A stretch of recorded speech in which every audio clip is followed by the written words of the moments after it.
Hello everyone, welcome to the channel Study Blooms. मैं हूँ आपकी टीचर नीमा। ओके, तो आज हम स्टार्ट कर रहे हैं क्लास 9th मैथमेटिक्स के पहले चैप्टर का आखिरी एक्सरसाइज। और उससे पहले हम एक टॉपिक को, जो कि हमारा इंट्रोडक्शन होगा इस एक्सरसाइज का, उसे समझते हैं। यहाँ पर हमने लिखा है operations on real numbers. Okay, real numbers हम समझ चुके थे। रियल नंबर्स दो प्रकार के होते हैं, एक होता है रैशनल नंबर और दूसरा होता है इररेशनल नंबर। ठीक है, अब रैशनल और इररेशनल नंबर्स के हमने टाइप देख लिए थे। इसके दो होते हैं, एक टर्मिनेटिंग होता है और दूसरा नॉन टर्मिनेटिंग रिपीटिंग होता है ना। और इररेशनल नंबर्स में दोनों ही नॉन होते हैं, non terminating and non repeating. अच्छा, इसके बाद अब ऐसा है कि वैसे हम नॉर्मली जो नंबर्स होते हैं उनको ऐड सब्सट्रैक्ट, मतलब रैशनल नंबर्स जो होते हैं उनको ऐड सब्सट्रैक्ट करना जानते हैं। जैसे 2+3 करो, 2-3 करो, 2 मल्टीप्लाई बाय 3 करो, 2 डिवाइडेड बाय 3 करो। तो ये सब तो हमें आता है। फ्रैक्शंस में भी आता है हमें। हम 1/2 + 1/4 कर सकते हैं, है ना। और हम 1/2 मल्टीप्लाई बाय 1/4 कर सकते हैं। तो ये सारे ऑपरेशंस होते हैं। ऑपरेशंस का मतलब है कि प्लस करने को कैसे करें, माइनस कैसे करें, मल्टीप्लाई कैसे करें और डिवाइड कैसे करें। ठीक है, these are the 4 mathematical operations. तो ये हर नंबर के साथ होता है। अब हमने अभी भी रियल नंबर समझा है, तो अभी रियल नंबर्स के साथ भी ऐसे होगा। तो अब हमें यही देखना है कि रियल नंबर्स में कैसे होगा। ओके, रैशनल नंबर्स तो हमें पता है, ये सारे तो रैशनल नंबर ही तो थे ना, तो इनका तो एडिशन सब्सट्रैक्शन हमने सीखा हुआ है। अब इस टॉपिक में जो ज़्यादा इंपॉर्टेंट है वो है इररेशनल नंबर्स अगर होंगे तो उनका एडिशन सब्सट्रैक्शन मल्टीप्लिकेशन या डिवाइड, या कहूँ मैं ऑपरेशंस, कैसे लगेगा। तो यही हमको इस एक्सरसाइज में सीखना है। ओके, तो हमें क्या क्या देखना पड़ेगा, चलो देखते हैं। सबसे पहले मान लो हमने एक इररेशनल नंबर ले लिया, जो कि है सॉरी, हमारे पास है 7√5। ठीक है, जो रूट में नंबर्स होते हैं ना, ये हमेशा इरेशनल होते हैं। क्यों इरेशनल होते हैं? क्योंकि इनके अगर हम लोग आंसर्स निकाले बाय डिवीजन मेथड, और ये परफेक्ट स्क्वायर तो है नहीं, तो ये कभी ख़त्म नहीं होता, आंसर आता ही रहता है, आता ही रहता है, ऊपर से रिपीट भी नहीं होता। तो इसलिए ये एक इरेशनल नंबर है। और 5 इरेशनल है, तो उसके साथ जो भी मल्टीप्लाई होगा वो भी एक इरेशनल नंबर बनने वाला है। इन शॉर्ट, जैसे कि मैं एग्जांपल दे दूं, 7 के साथ हमने मल्टीप्लाई किया √5 को, √5 का आंसर हमें मिलेगा करीब करीब 2.236 एंड डॉट डॉट डॉट। ये कभी ख़त्म नहीं होगा। अब कभी ख़त्म नहीं होगा तो तुम 7 से मल्टीप्लाई करके जो आंसर निकालना चाहते हो, क्या वो कभी ख़त्म होगा? मल्टीप्लिकेशन ही ख़त्म नहीं होगी। तो इसीलिए किसी भी नंबर को जब हम इरेशनल नंबर से मल्टीप्लाई करते हैं ना, तो वो खुद ही इरेशनल हो जाता है। 7 तो रैशनल था, √5 इरेशनल था, लेकिन जब हमने उन्हें मल्टीप्लाई किया तो वो आंसर इरेशनल हो गया। सेम सिचुएशन, 7 डिवाइडेड बाय √5 करेंगे तो तभी भी हमारे पास 7 है, हमें उसे डिवाइड करना है 2.236 डॉट डॉट डॉट से। अब ऐसे हम डिवाइड करने जाएंगे तो यू टेल मी कि कैसे करेंगे? हमें हमारा ये नंबर ही ख़त्म नहीं हो रहा है, तो फिर हम डिवाइड किससे करने वाले हैं? तो जो आंसर है ना, इसे भी हम इरेशनल कहते हैं। ठीक है, उसके बाद अगेन अगर हमें प्लस करना है √5 को, अगर हम √5 को 7 से प्लस करना चाहते हैं तो 7 + 2.236 dot dot dot dot dot. अब ये नंबर ख़त्म नहीं हो रहा तो प्लस भी ख़त्म नहीं होने वाला, यानी कि जो आंसर आएगा वो भी इरेशनल आएगा। ठीक है, तो इसी तरह से अगर माइनस करेंगे, सेम सिचुएशन, प्लस करो या माइनस करो, हमारा जो पीछे नंबर है यही ख़त्म नहीं हो रहा, तो इससे जो आंसर आने वाला है वो भी ख़त्म नहीं होगा ना, हमें तो डिसिमल के बाद वाले नंबर करते रहने पड़ेंगे। तो ये इरेशनल नंबर्स को क्रिएट करते हैं। हमें फाइंड नहीं कर पाएंगे कितना है, पर हम ये जान गए कि हाँ, जो भी आएगा वो इरेशनल नंबर होगा। ठीक है, अब ये तो सिंगल टर्म था, एक ही था हमारे पास 7√5। अगर हमारे पास दो टर्म वाले नंबर्स हैं, जैसे मान लो हमारे पास है 2√2 + 5√3। ठीक है, और हम इसको ऐड करने वाले हैं। किससे ऐड करें? एक दूसरा दो टर्म का नंबर ले लिया, √2 - 3√3। अब ये कैसे एडिशन होगा इनका, देखो ये वैसे ही एडिशंस होते हैं जैसे वेरिएबल्स के साथ होते हैं, मतलब जैसे x और x प्लस होता था, y और y प्लस होता था, तो वैसे ही यहाँ पर भी होगा। हमने लिखा है 2√2 प्लस 5√3, ये दो टर्म का एक एक्सप्रेशन है इरेशनल नंबर्स में, ये भी इरेशनल है ये भी इरेशनल है। तो अभी जो हम लोग करने वाले हैं इसको ऐड करेंगे दूसरे दो टर्म के इरेशनल नंबर को जो कि है √2 माइनस 3√3। तो अब हमको क्या ढूंढना है, सबसे पहले तो लाइक टर्म्स ढूंढने हैं। लाइक टर्म्स कौन से बन रहे हैं, एक तो है हमारे पास 2√2 और √2, ठीक है। क्या कहा मैंने, इनको वेरिएबल की तरह ट्रीट करो, जैसे 2x प्लस x करते थे, तो 2x प्लस x जैसे कि हमारे पास 3x होता है, वैसे ही 2√2 प्लस √2 ये हमारे पास हो जाएगा 3√2, ठीक है। x की जगह हम √2 को यूज कर रहे हैं, तो एडिशन सब्सट्रैक्शन सब इसी तरह से फॉलो होगा। तो अभी हमारे पास 2√2 और √2 है, तो जो बन जाएगा 3√2। तो हम लिख देंगे, या ऐसे करते एक और स्टेप बढ़ा देते हैं, 5√3 माइनस 3√3। तो अब 2√2 प्लस √2 हमारे पास हो जाएगा 3√2। अगेन 5√3 है और उसमें से 3√3 माइनस हो रहा है, ये ऐसा ही है जैसे 5x में से 3x माइनस होता है, तो हमें मिलता है 2x। तो अभी हमारे पास 5√3 है और उसमें से 3√3 माइनस हो रहा है, तो ऐसे ही मान के चलो कि √3 इज सम आइटम, वो 5 है इधर, ये 3 है, तो दोनों में से माइनस हो जाएंगे, 5 में से 3, तो क्या बचेगा, 2 बचेगा। कौन बचेगा, √3 बचेगा। ये हो गया 2√3 and this is the final answer. अब इससे आगे और नहीं कर सकते क्योंकि √2 अलग हो गया नंबर, √3 अलग हो गया, तो √3 का 2 टाइम्स और √2 का 3 टाइम्स कुछ और आंसर आएगा, तो हमको इसको यहीं पे छोड़ना होगा। ओके, अगर हम मल्टीप्लाई करें, मान लो हमारे पास दो इरेशनल नंबर्स है और हम उनको मल्टीप्लाई करना चाहते हैं, ठीक है। तो नंबर्स ले लेते हैं, जैसे कि हम ले लें 6√5 हो गया और हमें इसे मल्टीप्लाई करना है 2√5 से, या √3 से ले लो, ज़्यादा बेटर है। ओके, अब इस केस में क्या करेंगे, देखो 6 और √5 जो है ना वो ऑलरेडी मल्टीप्लाई में है, जैसे हम बोलते थे ना 2x का मतलब क्या होता है 2 इंटू एक्स, तो वैसे ही 6√5 का मतलब है 6 इंटू √5 और 2√3 का मतलब है 2 इंटू √3, ठीक है। तो जब ऐसा है तो उस समय हम क्या करेंगे, पहले नॉर्मल नंबर्स को मल्टीप्लाई कर देंगे और रूट नंबर्स को मल्टीप्लाई कर देंगे। तो क्योंकि मल्टीप्लिकेशन जो होता है कॉम्पिटिटिव है, तो उसको फ़र्क नहीं पड़ता हम किससे मल्टीप्लाई कर रहे हैं किससे नहीं कर रहे।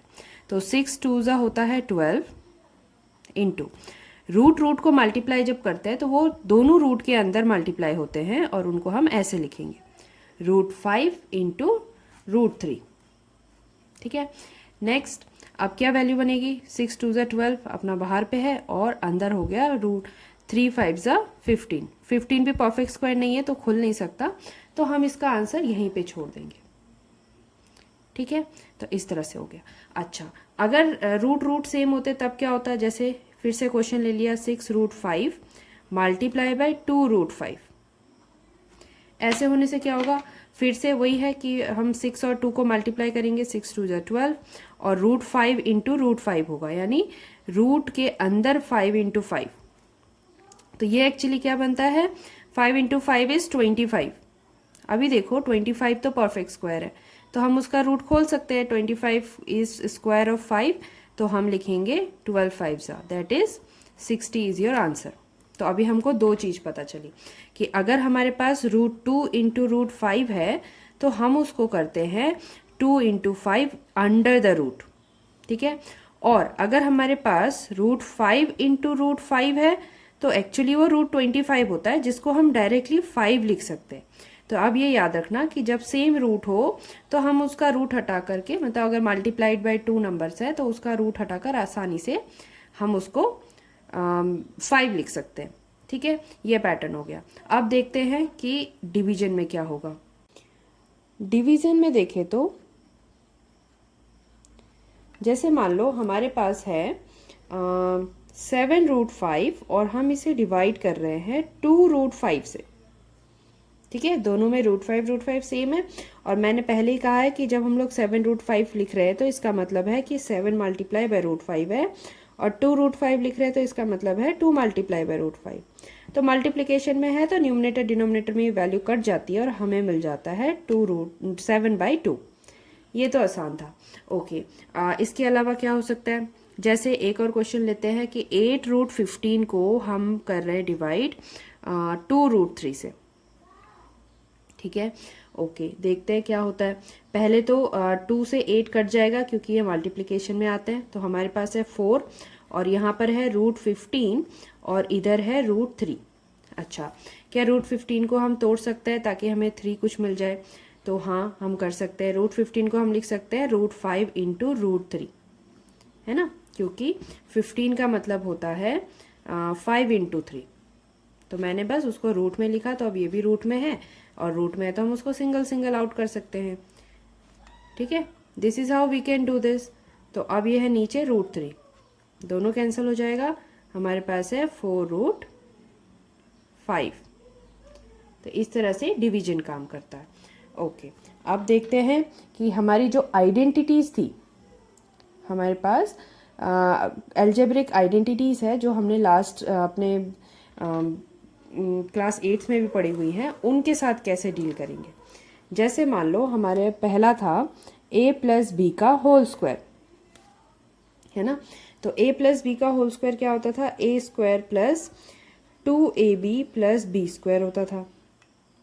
अब अगर रूट में रहा तो √a + √b का होल स्क्वायर, माइनस भी लेंगे तो साथ में ही होता है कि बस इतना डिफरेंस है कि यहाँ माइनस होगा। अगेन यहाँ पर भी अगर हम प्लस या माइनस दोनों में लेते हैं तो आंसर क्या आएगा, √a का स्क्वायर प्लस या माइनस दोनों आइडेंटिटी साथ में लिख रही हूँ, 2 into √a into √b plus √b का स्क्वायर। क्या किया मैंने, जहाँ a था वहाँ अब √a यूज़ किया, जहाँ b था वहाँ अब √b यूज़ किया। ठीक है, और उसके बाद उनका स्क्वायर किया, 2 से मल्टीप्लाई किया और फिर स्क्वायर किया। अब हमें पता है स्क्वायर का मतलब होता है 2 बार मल्टीप्लाई होना, तो √a इंटू √a क्या हो जाएगा, ये हो जाएगा a। वैसे ही √b इंटू √b क्या हो जाएगा, b हो जाएगा, है ना। अभी थोड़ी देर पहले बात की थी इस बारे में कि सेम नंबर्स है तो रूट खुल जाता है। ओके, पर जब सेम नंबर्स नहीं है और रूट नहीं खुलेगा तो उस समय हमें उन्हें लिखना पड़ेगा √ab। ठीक है, तो इस तरीके से हम लोग a ± b का होल स्क्वायर कर सकते हैं। ऐसी और आइडेंटिटीज भी होती हैं, जैसे नेक्स्ट आइडेंटिटीज देखिए तो ओके, पहले इसे कंप्लीट करते हैं। ये हो जाएगा a ± 2√ab + b, है ना, इस तरह से कंप्लीट होगा। ओके, दूसरी आइडेंटिटी हमारे पास होती है √a - √b फिर √a + √b। इसको कैसे लिखेंगे, तो आइडेंटिटी हमारे पास रहता था a - b, a + b is a² - b²। चलो उसे एक बार लिख लेते हैं ऊपर, a - b, a + b is actually a² - b²। तो √a - √b और √a + √b ये हो जाएगा √a का स्क्वायर माइनस √b का स्क्वायर। तो दोनों मिलकर के रूट का स्क्वायर खुलता है तो a, एंड यहाँ पर भी रूट का स्क्वायर खुल जाएगा b। ये हो जाएगा आपका आंसर। ठीक है, नॉर्मल है, जैसे और आइडेंटिटीज काम करती थी अलजेब्रा में और वेरिएबल्स के साथ, वैसे ही रूट्स के साथ भी काम करेगी। बस हमें ये पता होना चाहिए कि प्रोडक्ट होने पर क्या क्या सिचुएशन है। सेम रूट है तो रूट खुल गया, और अलग अलग नंबर है रूट में तो फिर वो वैसे के वैसे फंसे रहते हैं। उसके साथ कॉफिशिएंट अगर लगा हुआ है तो हमें क्या मिलता है देखने को, कि जब हम ऐड कर रहे हैं तो हम वैसे ही ऐड करेंगे जैसे वेरिएबल्स को ऐड करते थे, बस अब वेरिएबल की जगह रूट के नंबर्स यानी इर्रेशनल नंबर्स है। मल्टीप्लाई करते हैं तो दो सिचुएशन होती है, अलग अलग नंबर है तो उनका मल्टीप्लिकेशन करके रूट में डालो, अगर खुल गया तो अच्छा, नहीं खुला तो नहीं। और सेम नंबर्स है तो वो तो हमेशा ही खुल जाएंगे और हमें एक नॉर्मल रैशनल नंबर दे देंगे। ठीक है, तो इस तरीके से सारे क्वेश्चंस हैं। अब स्टार्ट करते हैं एक्सरसाइज। अब करते हैं एक्सरसाइज 1.4 का पहला क्वेश्चन। ये कह रहा है classify the following numbers as rational और इररेशनल। ओके, हमें ना कुछ को नंबर्स दे रखे हैं और वो रियल नंबर्स है, पर हमें बताना है कि उनमें से कौन रैशनल है और कौन इरेशनल है। जैसे पहले हमारा पहला नंबर है 2 माइनस रूट 5, यानी there is a number irrational number 2 और रूट 5 और उसको हमें 2 से माइनस करना है। तो मैंने ऑलरेडी बता रखा है कि जो रूट 5 होता है वो एक इरेशनल नंबर है। अगर हम 2 से उसे माइनस करने भी जाएंगे तो भी वो एक इरेशनल नंबर बनने वाला है, क्योंकि इरेशनल नंबर तो ख़त्म ही नहीं होता, तो हमारा सब्सट्रैक्शन भी ख़त्म नहीं होने वाला, यानी वो सब्सट्रैक्शन चलता रहेगा, और इस वजह से ये एक इरेशनल नंबर है, इरेशनल नंबर। ओके, इसके बाद सेकंड में कौन सा नंबर है? सेकंड हमारे पास है 3 plus root 23 in a bracket और साथ में है माइनस रूट 23। अभी देखो, ये भी तो रूट 23 परफेक्ट स्क्वायर तो है नहीं, इसमें भी हमें लग रहा है कि ये भी एक इरेशनल नंबर होगा। एक बार चेक कर लेते हैं। यहाँ पर हमारे पास है 3 प्लस रूट 23 ब्रैकेट, अगर हम लोग खोलें, अंदर करने के लिए कुछ खास तो है नहीं, एक रूट है एक बिना रूट वाला है, तो कुछ हम कर नहीं सकते। और रूट खोलने के बाद पीछे से हमारे पास माइनस 23 भी है। तो अब यहाँ पे एक चीज़ दिख रहा है, रूट 23 कुछ भी हो पर वो रूट 23 से माइनस हो रहा है, यानी ये दोनों कैंसिल होके 0 हो रहा है।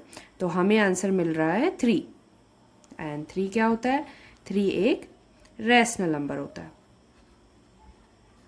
ठीक है, फिर ऐसे ही थर्ड केस में हमारे पास है 2 root 7 whole divided by 7 root 7। ठीक है, अच्छा, इसमें क्या होगा? रूट 7 है, दोनों मल्टीप्लाई में है। जैसे कि मैंने पहले भी बताया था कि अगर हमारे पास 2 रूट 7 इस तरह से लिखा हुआ मिलेगा तो उसका मतलब वो मल्टीप्लिकेशन हो रहा है उनका। 7 रूट 7 है तो ये भी मल्टीप्लिकेशन हो रहा है। नाउ मल्टीप्लाई में है, न्यूमरेटर डिनोमिनेटर में, तो ये सीधे सीधे कट जाता है। हमें मिल रहा है 2/7, ये भी एक रैशनल नंबर हो गया, है ना। देखने में लग रहा था कि वो इरेशनल होगा क्योंकि उसमें रूट्स है, पर कभी कभी वो कैंसिल आउट हो जाता है। कैंसिल आउट हो गए, जेन्यून है, चाहे वो जितना भी बड़ा नंबर हो, डेसिमल के बाद खत्म हो रहा ना हो रहा, पर डिवीजन में भी सेम नंबर है तो उन्होंने तो कंप्लीटली फिनिश्ड होना है। ठीक है, और सिर्फ रैशनल नंबर ने बच जाना है। ओके, फोर्थ वाला देखते हैं। फोर्थ में हमारे पास है 1/√2। अब देखो, 1/√2 है, हम 1 को √2 से माइनस करने वाले हैं, तो ये कुछ 1/1.41 डॉट डॉट डॉट नंबर है। तो जब ये नंबर ही खत्म नहीं हो रहा तो इसे डिवीजन कैसे होगा? और डिवीजन हो भी गया तो वो डिवीजन भी तो खत्म नहीं होगा। कितने नंबर से डिवाइड करना है, हु नोज, है ना। अगर डेसिमल मुझे घटाना है, यहाँ से डेसिमल हटने के लिए हमें मल्टीप्लाई करना पड़ता है। अगर एक डेसिमल के बाद एक नंबर होता तो 10 से करते, 2 होता तो 100 से करते, 3 होता तो 1000 से करते। ये तो अनगिनत है, यहाँ भी अनगिनत ढूंढना पड़ेगा। तो जब वो अनगिनत नंबर हमें मिलेगा ही नहीं तो हम उसको कैसे करेंगे? तो जब इस तरह की सिचुएशन होती है तो ये क्या है? इरेशनल नंबर है। ठीक है, और लास्ट में हमें आता है 2 पाई। अब ये 2 पाई की क्या स्टोरी है? देखो, पाई एक इरेशनल नंबर है, ये ऑलरेडी तुम्हें बुक में लिखा हुआ है, और हम इससे रिलेटेड एक क्वेश्चन भी करेंगे अभी, जिससे हमें पता चलेगा कि पाई क्यों इरेशनल है। पर पाई एक इरेशनल नंबर है और वो 2 से मल्टीप्लाई हो रहा है। तो कोई भी इरेशनल नंबर रैशनल से मल्टीप्लाई होता है तो वो इरेशनल ही रहता है, ये हम ऑलरेडी कर चुके हैं। ठीक है, तो इसलिए ये हमारा आखिरी क्वेश्चन नंबर 5 जिसमें वो इरेशनल प्रूफ हुआ। अब करते हैं क्वेश्चन नंबर 2। क्वेश्चन नंबर 2 में हमें सिंप्लीफाई करना है फॉलोइंग एक्सप्रेशंस। क्या सिंप्लीफाई करना है? पहला क्वेश्चन देखें तो ये कहता है 3 plus root 3 in a bracket, and in next bracket हमारे पास है 2 प्लस रूट 2। ठीक है, तो इन दोनों को हमें प्रोडक्ट करना है। ओके, कोई आइडेंटिटी लग रही है क्या? नहीं। अगर ये ए ये बी है तो यहाँ पर ए और बी नहीं है, तो आइडेंटिटी तो अभी नहीं लग रही है, यानी हमें सिंपली डिस्ट्रीब्यूशन करना पड़ेगा मल्टीप्लिकेशन का ओवर एडिशन। मतलब कि पहले हम 3 से मल्टीप्लाई करेंगे होल ब्रैकेट को, जैसे 3 मल्टीप्लाई बाय 2 प्लस रूट 2, और फिर प्लस रूट 3 से करेंगे, plus root 3 multiply 2 plus root 2। ठीक है, इस तरह से करने पर हमें क्या मिल रहा है? 2 इंटू 3 या 3 इंटू 2 कहो, फिर 3 into root 2 plus root 3 into 2 and root 3 into root 2। Next क्या होगा? 3 टू ज़ा होता है 6।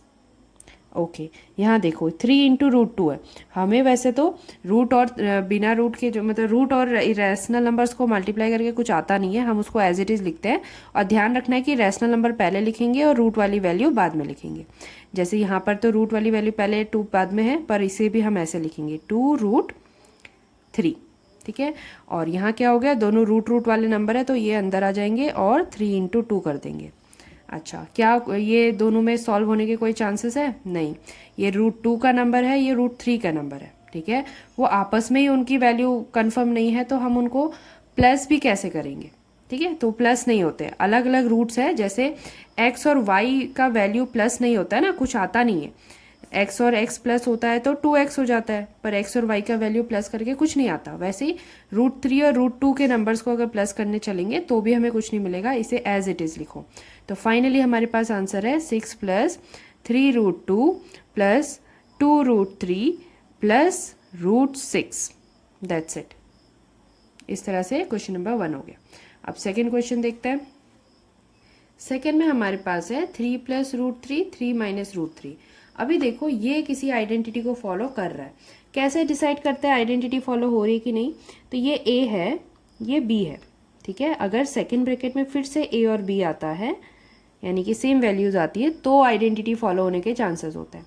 ओके, कैसी आइडेंटिटी फॉलो हो रही है? एक बार प्लस में एक बार माइनस में, मतलब a + b, a - b वाली आइडेंटिटी फॉलो हो रही है। और इसको हम कैसे लिखते हैं? a² - b² करके।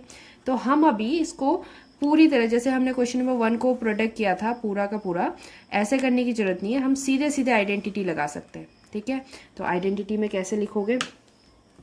जैसे हमारे पास है 3 + √3 3 - √3, तो ये हो जाएगा 3 का स्क्वायर माइनस √3 का स्क्वायर, दैट इज 9 - 3 = 6, है ना? तो फटाफट इसको हमने कर लिया। ओके, अब नेक्स्ट देखते हैं। इसमें तो सीधे सीधे आइडेंटिटी में दिया है, हमारे पास है √5 + √2 का होल स्क्वायर। ये किसे रिप्रेजेंट कर रहा है? a + b के होल स्क्वायर को।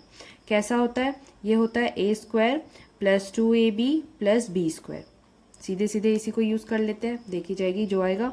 तो हमारे पास है √5 + √2 का होल स्क्वायर। तो हम लिख सकते हैं a² की जगह हो जाएगा √5 का whole square plus 2 into a की जगह है √5, b की जगह है √2, एंड फिर b का स्क्वायर बोल रहा है तो उसके लिए हम बोलेंगे √2 का स्क्वायर, है ना?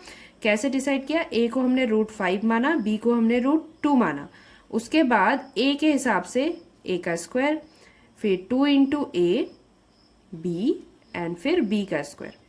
ठीक है, ये वैल्यू हमने डिसाइड की इसे देख करके कि कैसे वो दिख रहा है ना? और उसके बाद जो आइडेंटिटी के बराबर आती है वैल्यू, उसको हमने एज इट इज़ लिख लिया। अब हम देखेंगे कि इसमें क्या खुल सकता है या आगे हम प्रोसीड कर सकते हैं कि नहीं। तो सबसे पहले तो √5 का स्क्वायर देखो, √5 का स्क्वायर है, इसका मतलब क्या होता है? √5 इंटू √5 है। और अभी अभी हमने इंट्रोडक्शन के टाइम पे देखा था कि सेम नंबर के रूट्स होते हैं तो सिंपली हम उसको रूट आउट कर सकते हैं, रूट से बाहर छोड़ सकते हैं। फिर जैसे यहाँ पर नेक्स्ट में √5 इंटू √2 है, तो ऐसी सिचुएशन में क्या होता है? दोनों नंबर रूट्स के अंदर जाते हैं और मल्टीप्लाई हो जाते हैं, तो ये हो जाएगा √10। ठीक है, अगेन √2 का स्क्वायर भी है, तो √2 इंटू √2 करते हैं तो ये आता है हमारा 2, है ना? होता क्या है एक्चुअली, √4 हो जाता है, 2 × 2 = 4, और 4 का स्क्वायर करेंगे तो 2 आता है। ठीक है, यहाँ पर भी वही सिचुएशन है कि रूट के अंदर 25 आता है, 25 का स्क्वायर रूट करते हैं तो 5 आता है। तो अब हम कैसे लिख सकते हैं? इसको आगे प्रोसीड करो। √5 का स्क्वायर है, इसको हम लिख लेंगे 5, है ना? और यहाँ पर हमारे पास 2 है जिसको अभी छेड़ नहीं सकते, और अंदर √2 और √5 दोनों मिलके हो जाएंगे √10 प्लस √2 का स्क्वायर यानी कि 4। क्या आप कुछ हो सकता है? हाँ, इस पे और इस पे कर सकते हैं। 5 और 4 तो सिंगल सिंगल है ना, दोनों का सम होकर 9 हो जाएगा, पर 2√10 एज इट इज फंसा रहेगा। इसको अभी हम कुछ नहीं कर सकते। This is the final answer. अब करते हैं अगला क्वेश्चन। अब इस क्वेश्चन को जब ध्यान से देख रहे हैं तो हमें मिल रहा है कि √5 - √2 एंड √5 + √2। देखो, ये a है, ये b है, ये ए है, ये बी है। तो अभी हमारे पास फिर से आइडेंटिटी आ रही है। क्या आइडेंटिटी? एक बार माइनस में है ना, देखो बीच में माइनस है तो टू ए माइनस बी हो गया, और दूसरी तरफ प्लस में है यानी ए प्लस बी हो गया। तो ऐसी सिचुएशन के लिए हमारा आइडेंटिटी होता है a minus b a plus b is a square minus b square. Again हम इसमें सीधे सीधे आइडेंटिटी लगाएंगे और हमारा आंसर सॉल्व हो जाएगा। तो चलो स्टार्ट करते हैं। अब हम लिख सकते हैं √5 माइनस √2, √5 प्लस √2 इक्वल्स टू ए का स्क्वायर मतलब कि √5 का स्क्वायर जो पहले है ना, और बी हमारा √2 है तो √2 का स्क्वायर। अगर किसी को अभी भी कन्फ्यूजन है तो मैंने यहाँ अच्छे से एक्सप्रेस कर रखा है। बस इसको इस आइडेंटिटी में ना √5 को समझो, √2 को समझो, फिर √5 को समझो, √2 को समझो, तो इसी तरह से लिखना है। तो √5 का स्क्वायर, √2 का स्क्वायर। तो अब क्या होगा, स्क्वायर करने पे तो रूट हट जाता है, हमें मिल गया 5, और स्क्वायर करने पे रूट हट जाता है, हमें मिल गया 2। Answer is 3। और इसी तरह से क्वेश्चन नंबर 2 हो गया कंप्लीट। अब बात करते हैं क्वेश्चन नंबर 3 के बारे में। अच्छा देखो, यहाँ पर एक बहुत इंटरेस्टिंग क्वेश्चन है। ये कह रहा है रिकॉल करो, याद करो, pi is defined as the ratio of the circumference c of a circle to its diameter d, that is pi is equals to c upon d. ये पाई की डेफिनेशन है जो तुमको एक क्वेश्चन के बीच में मिल गया है ना। तो पाई के बारे में समझो। तो पाई जो होता है ना, एक्चुअली पाई क्रिएट होता है जब हम लोग सर्कमफ्रेंस और डायमीटर किसी भी सर्कल का ले लो।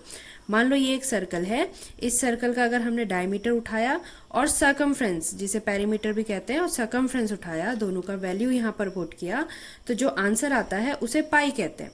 ठीक है, इस रेशियो को हम पाई कहते हैं। ओके, तो अब ये क्वेश्चन क्या है, इसमें प्रॉब्लम क्या है भाई? ये तो अच्छा खासा एक रेशियो बना है C/D का। तो ये बोल रहा है कि this seems to contradict the fact that pi is irrational. Okay, हमने पढ़ा था कि पाई जो है वो एक इरेशनल नंबर है, लेकिन यहाँ तो पाई रेशियो में है, P/Q का फॉर्म बन रहा है, और डायमीटर कभी जीरो नहीं होगा अगर सर्कल है तो इसका मतलब जो हम सोच रहे हैं वो तो गड़बड़ हो गया। ये क्या बात हो गई? तो इसी को यहाँ पर एक्सप्लेन करना है कि how will you resolve this contradiction.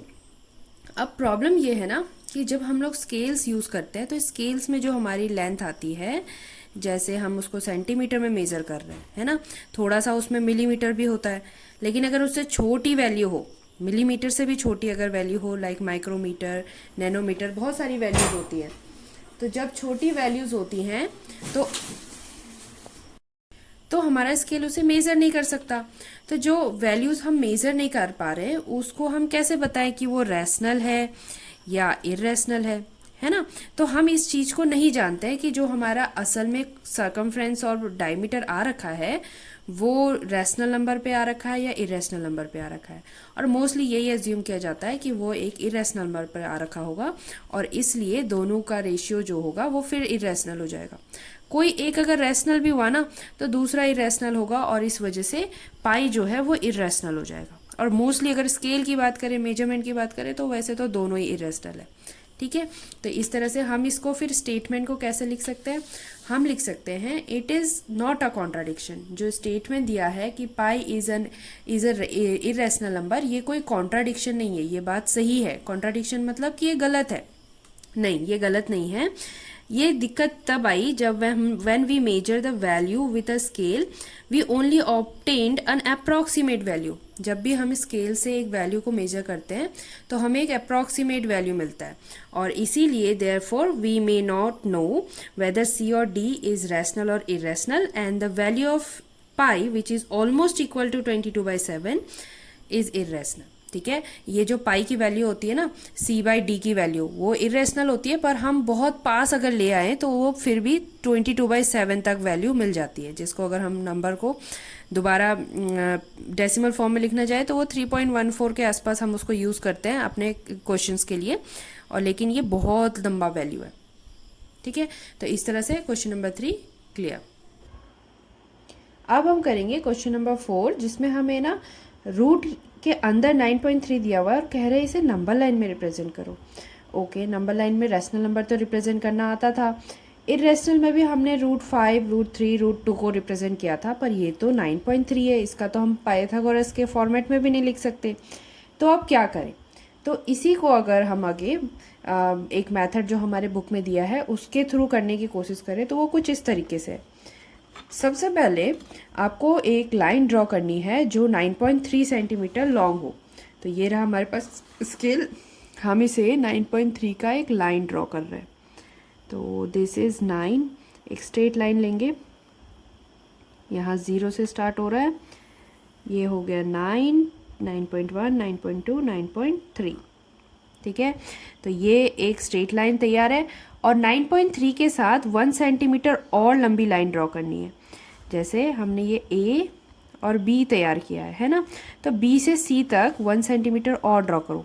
अच्छा, ये सेंटीमीटर में ड्रॉ हो रहा है तो इसलिए सेंटीमीटर 1 सेंटीमीटर बोला है, इंचेस में होता तो 1 इंचेस होता, मीटर में होता तो 1 मीटर मोर होता। ठीक है, तो यहाँ पे लिखा नहीं है ना कि रूट 9.3 किसके लिए है, और क्योंकि हम सेंटीमीटर्स पे काम कर सकते हैं इसलिए मैंने इसे सेंटीमीटर में लिया है, और इंचेस में लिखते तो इंचेस में लेते।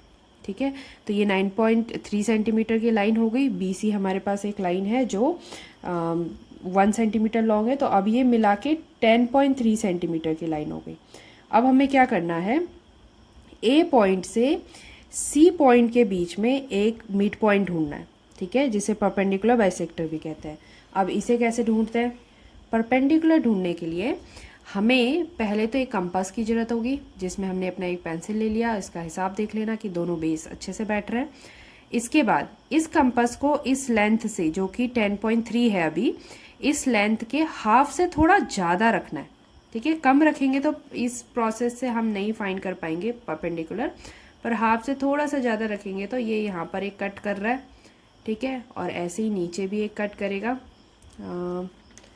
Let me have a wider view ताकि समझ आए कि क्या कट कर रहा है।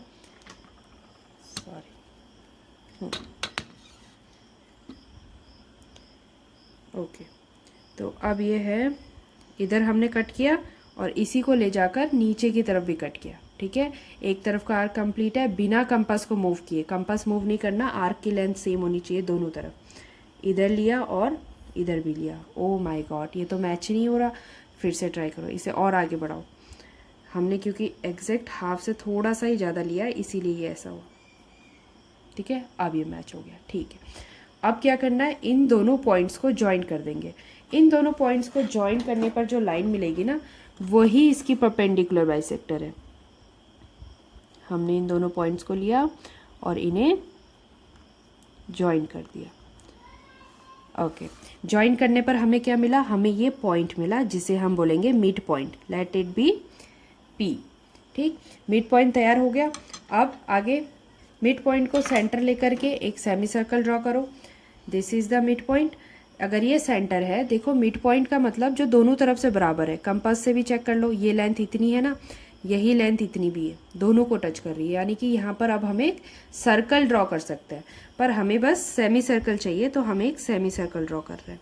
तो ये हो गया हमारा semi circle. Okay, semi circle हमने AC पे ड्रॉ किया है। ठीक है, 9.3 में नहीं 10.3 में ड्रॉ किया है। तो जब AC ड्रॉ हो गया तो अब बी पॉइंट से हमें ड्रॉ करना है एक 90 डिग्री का angle. This is B point. B को हम लेंगे अपने प्रोटेक्टर के बीच में, this line and this point. ठीक है, B इधर है, ठीक प्रोटेक्टर के बीच वाले में 90 डिग्री का लाइन ड्रॉ करना है, मतलब सीधे जाएंगे एंड यहाँ पर 90 डिग्री बन रहा है। इसे ज्वाइन कर दो। जैसे ही हमने B से 90 डिग्री की लाइन को ज्वाइन कर दिया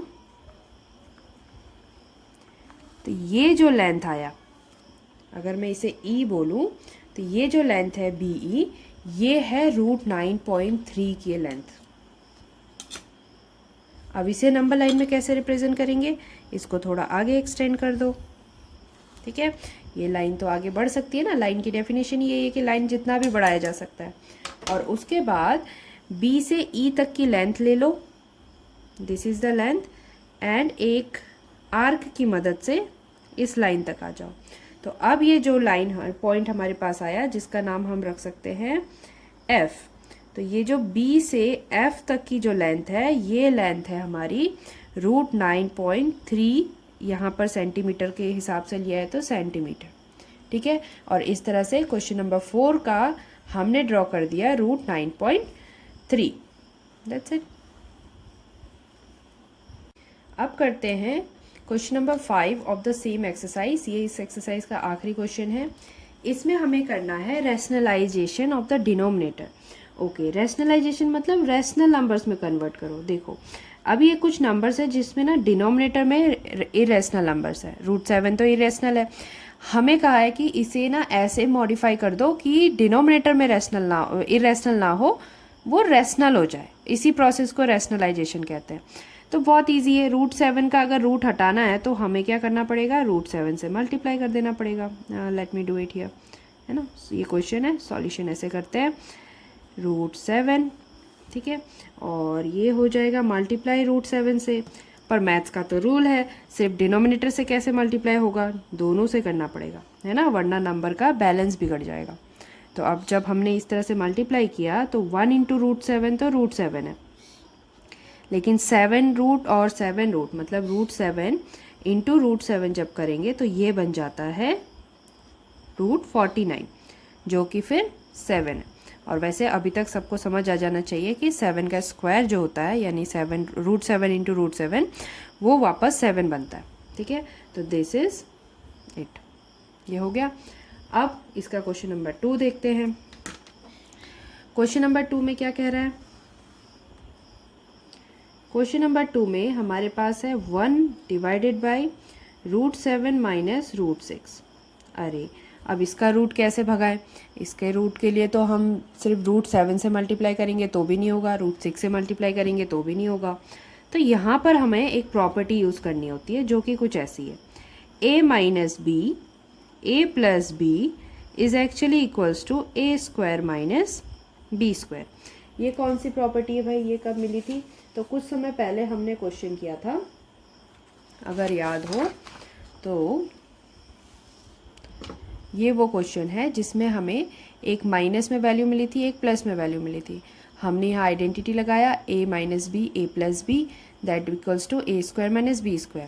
तो देखो रूट्स में जो वैल्यूज़ है ना, एक बार प्लस में एक बार माइनस में, तो उनका स्क्वायर हो गया, होल स्क्वायर। तो जो आंसर आया वो रैशनल आया।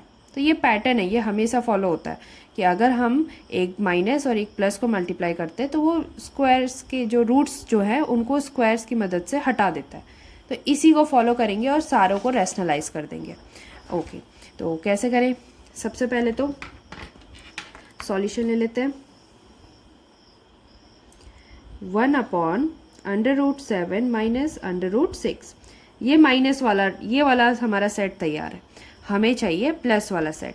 तो अब हम मल्टीप्लाई कर देंगे इसको √7 प्लस √6 से, है ना। क्यों किया, क्योंकि माइनस वाला हमारे पास ऑलरेडी है, प्लस वाला हमें लेना पड़ेगा। अगर यहाँ प्लस वाला होगा तो हम माइनस वाला लेंगे। तो अब इसके बाद दूसरा सिचुएशन वही है कि मैथ्स में ऐसा नहीं कर सकते, दोनों को न्यूमरेटर और डिनोमिनेटर दोनों को देना पड़ेगा। तो हमने न्यूमरेटर में भी √7 प्लस √6 लगा दिया। तो अब क्या होगा, 1 से मल्टीप्लाई है तो कोई चेंज नहीं आएगा, ऊपर तो हमारे पास न्यूमरेटर हो जाएगा √7 प्लस √6। लेकिन जो डिनोमिनेटर में एक माइनस में एक प्लस में एक ऐसे सिचुएशन में है तो उसके लिए हम डायरेक्ट a² माइनस b² का सेट तैयार कर सकते हैं। a की जगह यहाँ पे √7 है तो हमने लिख दिया √7 का स्क्वायर माइनस b की जगह है √6 का स्क्वायर।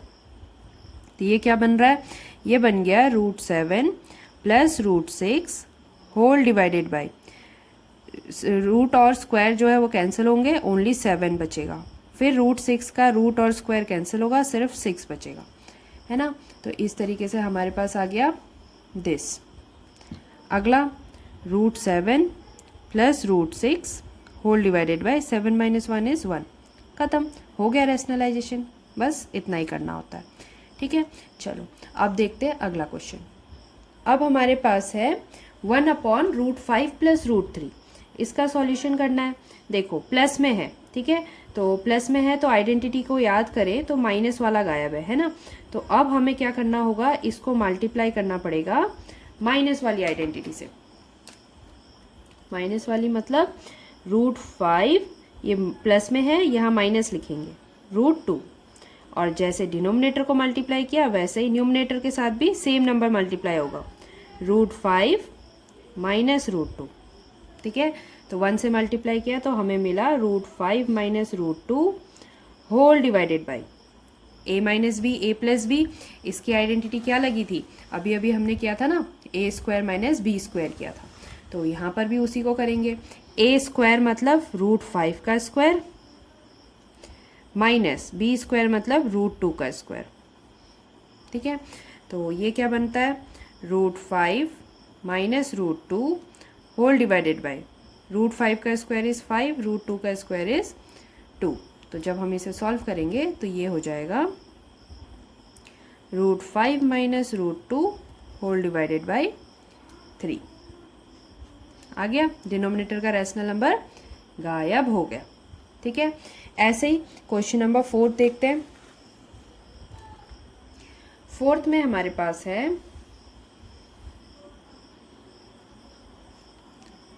क्वेश्चन नंबर 4 हमें दिख रहा है, ओहो